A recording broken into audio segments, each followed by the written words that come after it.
ব্যবসা, চাকরি কিংবা ভ্রমণ সব ক্ষেত্রেই মধ্যপ্রাচ্যে বাংলাদেশিদের পছন্দের তালিকায় শীর্ষে আরব আমিরাত।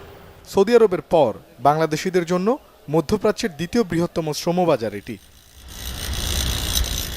দীর্ঘদিন থেকে বাংলাদেশিদের নির্দিষ্ট কিছু ক্যাটাগরিতে ভিসা দিত আমিরাত, তবে সেই সুযোগ পেত সাধারণ শ্রমিকরা। ভিসা সংকটে দেশটিতে প্রবেশের পথ সংকীর্ণ হওয়ায় হুমকির মুখে পড়ে বাংলাদেশি শ্রমবাজার।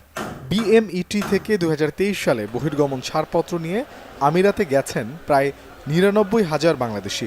চলতি বছরে এই সংখ্যা নেমে এসেছে অর্ধেকে। যদি বিষয়টা খুলে তাহলে আমাদের জন্য তো অনেক ভালো হবে, কারণ আমাদের কাছে দোকানে বাংলাদেশের মানুষ নাই, দোকান চালাতে অনেক কষ্ট হয়ে যায়। এখানে সংযুক্ত আরব আমিরাতে দীর্ঘদিন ভিসা বন্ধ থাকার কারণে বাংলাদেশি ব্যবসায়ীরা অনেক সমস্যায় পড়ছেন।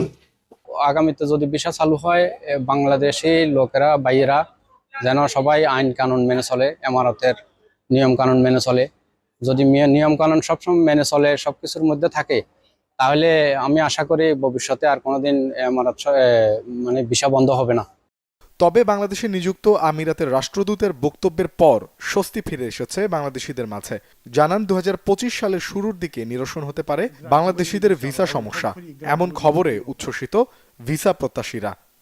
Considering the visa, I am working on it, and I promise, inshallah, I will be working on it. We will gradually, inshallah, I will hopefully gradually will be open.